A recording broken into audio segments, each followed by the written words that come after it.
Hi, everybody. It is Friday's college football week 6. And yes, we have 5 games to look at on October 3rd here on Friday's action. Don't forget, before we get to these, make sure you like and subscribe and follow along. We cover every game. And all we ask, pretty simple. Like and subscribe. Leave a comment what you like. And if you want to get in on our best plays, we got it. Super simple 2 ways. One, if you're a new customer, use that free $60 account, docsports.com/ICCT. If you're an existing user, just as simple, use the 10% off code. It's OCTWINS10. Saves you 10% off, and so it means you can get the football pass for either one of us. For instead of 99, it becomes 89 if you use that promo code. So make sure you get in on it and take advantage. And that's good on any sport if you want to get a week pass or whatever. All right, IC, let's kick us off here. Your Delaware team playing Western Kentucky, 2 teams that I think have been pretty impressive so far. 4-1 Western Kentucky, underdog here at Delaware, -2.5, total 62. What do you like? Well, have I not told you about Delaware all year long? Right? I've told you about Delaware all year long. I said they have 17 returning starters. I said Delaware is going to be good. And look, Delaware is 3-1, right? And out of nowhere. And that's the reason why you should watch our show, because no one, I don't know how many people in America would have told you that Delaware is going to be good this year. Probably not many. And Craig's told you a bunch of stuff, which has been fantastic all year long too. Now, Western Kentucky comes into this game. They beat Missouri State 27-22. They beat Nevada 31-16, lost to Toledo, and beat Northern Alabama, right? 55-6. So they are 4-1, but they beat Sam Houston State as well. None of those games are really that impressive except the Toledo game, where they failed to cover the 7.5. They did beat Nevada, of course. Delaware comes in, beating FIU outright as a 4.5-point dog. That was one of my plays, Craig, recently, the other week. And then they also beat Connecticut as well. So back-to-back underdog wins. I wasn't surprised at all of them not covering again or pushing against Colorado. But they played them pretty tough. These 2 teams have never met this year. I will tell you that, you have a Delaware team that can put up points. Delaware can put up points, 44 against Connecticut, 38 against FIU. Delaware, this is a ridiculously high total, too, because the highest total prior to this was the FIU game, which was 54.5. And those are 2 offensive coordinators going at each other. And now this game comes in at 60, okay?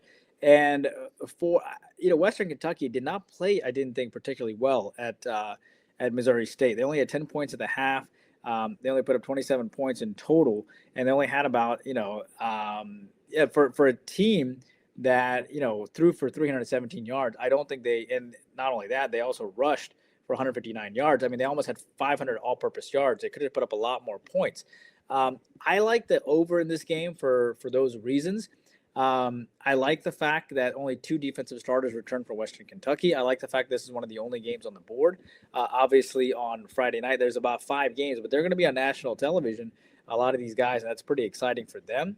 I like the fact that Delaware, again, returns 14 guys in total, 6 on offense, 8 on defense. But Delaware's strength is going to be, they return a starting quarterback as well.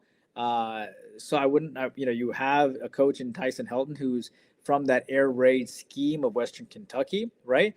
He's in his 7th year. And you have Coach Ryan Carty here, who used to be an offensive coordinator, QB coach at Sam Houston State. You put it all together, I think this is going to be a high-scoring game probably, and I like the over 62 between Western Kentucky and Delaware.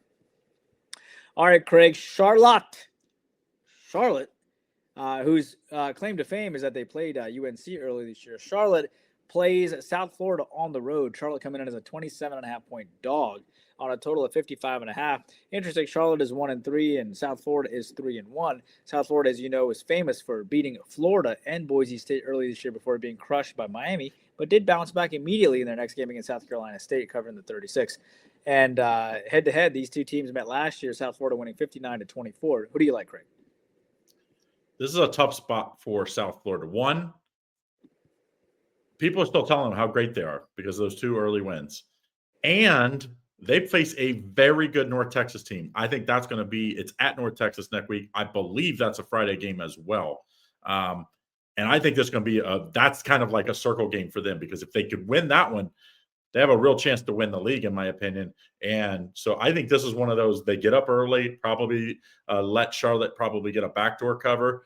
Charlotte they played a midweek game. They were off last week. They played So it would have been 2 weeks ago on a Thursday. They lost to Rice. Rice played like it was closer than the line suggested. They had to kick a bunch of field goals early. They were settling for field goals. Like you can't do that and beat, especially when it was a low line there. This is a big line. They can actually kick some field goals, probably get some covers here. I like it. I like Charlotte as a small play. Nothing crazy. And I think if you can get the 28, that's even better. I just think it's a tough spot for South Florida. That next week is their really like circle game for them. Next game here, I think is a pretty good San Jose State team, and New Mexico looks good so far. 3-1. We talked about them beating New Mexico State. If you watched the Thursday game, they looked good the second half in that one. Is New Mexico for real? That's a good question. San Jose favored by 3 here, total of 57.5. What do you like, I see? Well, New Mexico, returns 5 starters from last year, but only one of them is an offensive starter. San Jose State, I think, has a little bit more stability than New Mexico, right? They did return the starting quarterback, Walker Eggett, and leading rusher, Floyd Chalk IV. Yes, Craig, his name is Floyd Chalk IV. So you have a New Mexico team with Jason Eck, right? He was announced as a new head coach. He's offensive minded, by the way. And San Jose State has Ken Niumotaolololo, right? You have to understand that he's a defensive minded coach, really. So he ran a very good offense in Navy, right, for a long, long time, and focuses on ball control. So when you look at the coaching standpoint, San Jose State definitely has the edge on it. Take a look at the total at 57.5. So then you talk about, New Mexico, give them credit with their new coaching staff. This team is 3-1, right? They beat New Mexico 38-20. They beat UCLA outright as a 16-point dog, 35-10. They beat Idaho State, and they lost to Michigan 17-34.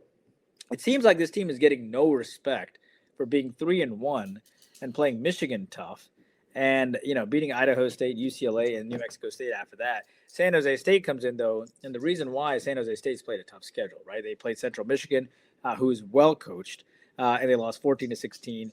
Don't hold a loss against Texas against them, 7-38. They beat Idaho's 31-28 because they were looking ahead to Stanford. They didn't cover the 14.5 because they were looking ahead to Stanford and lost by 1 point against Stanford. San Jose State is a very good, well-coached team, and I think they're going to play pretty good defense here. At the same time, New Mexico State comes off 3 straight huge wins. San Jose State beat this team 52-24 2 years ago. This is a very difficult game to decide. I think I like the fact that New Mexico is probably going to be an active dog. I think if New Mexico can put up 35 on UCLA, I think that is pretty impressive. That also got a coach fired too.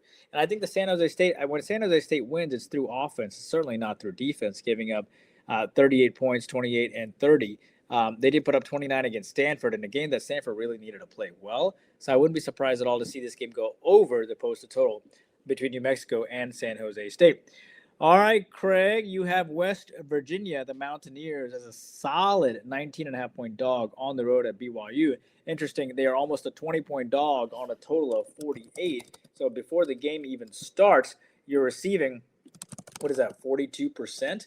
Almost, 42%. God, I'm good at math, Craig. God, I'm good. 41.6% of the total. I should get a doctorate and a master's in biostatistics or something, So if you've been listening to my videos for a long time, that's a really good, funny joke. West Virginia, lost to Utah 14-40. It got throttled. Back-to-back tough losses. Coach Rich Rod now facing some adversity. Lost to Kansas 10-41. Maybe the roof is closing in on the Rich Rod honeymoon now. Getting blown out by Kansas, getting blown out by Utah. Did beat Pittsburgh and then lost to Ohio and opened the year. BYU, though, they're 4-0 out of the gates. They beat Portland State, Stanford, ECU, and Colorado. This could put them on the map a little bit here. Who do you like, Craig? These weekday games, standalone type games where a lot of people got eyeballs. So this could go a long way to voting, as you move up the rankings. They're going to win this game, BYU. It's just, can they cover? Will they put the hammer down kind of thing? West Virginia, Robert Morris, he just put across through that team. They were just better than the other 4 games. They should have lost to Pitt. They were down 10 late in that game and had a nice comeback, won in overtime. But this is a tough spot to cover 19.5 points. BYU, they played 2 road games. They played at East Carolina, then they come back, played at Colorado at altitude. Now you got to come back here. think it's just a little too many points. So I'm staying away from the side because there's no way I trust this West Virginia team. I'm going to play the under in this matchup. I kind of think BYU might be looking ahead. They play a pretty good Arizona team next week, then Utah the week after that, then Iowa State. So 3, good teams that might all be ranked when they play them, by the way. I think you got to play the under in this matchup. I think BYU defense will dominate, but I just worry that West Virginia, gets a sneaky backdoor cover. The total's 48. Give me the under in this matchup. I think it's a dominating defensive performance by BYU.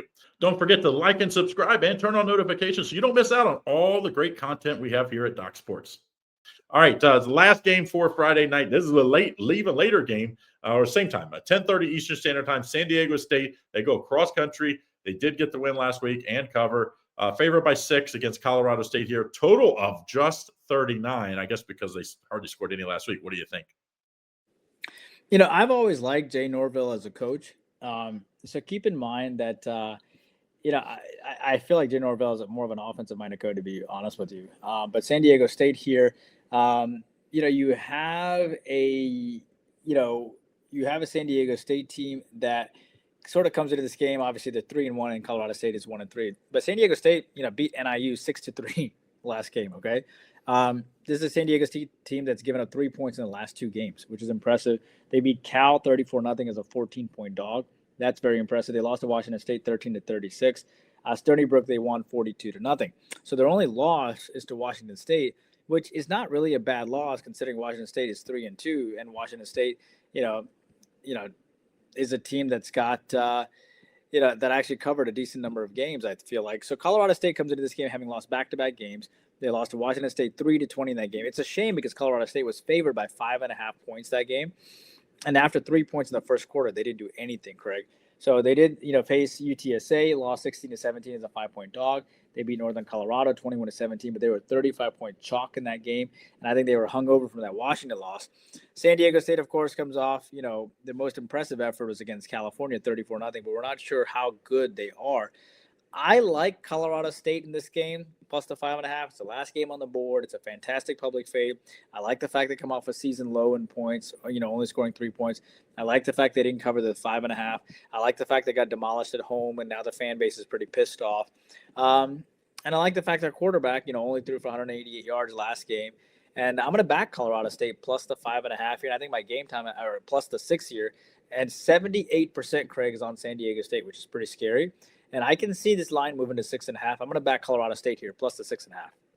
All right, there you have it. There's all 5 games for Friday night. Don't forget, at the end of this video, if you click the end of it, we'll have the Saturday college football games. We'll have the Sunday, the Monday night football. We cover every game for both college football and NFL, so make sure you check out our other videos. Also, link is in the description.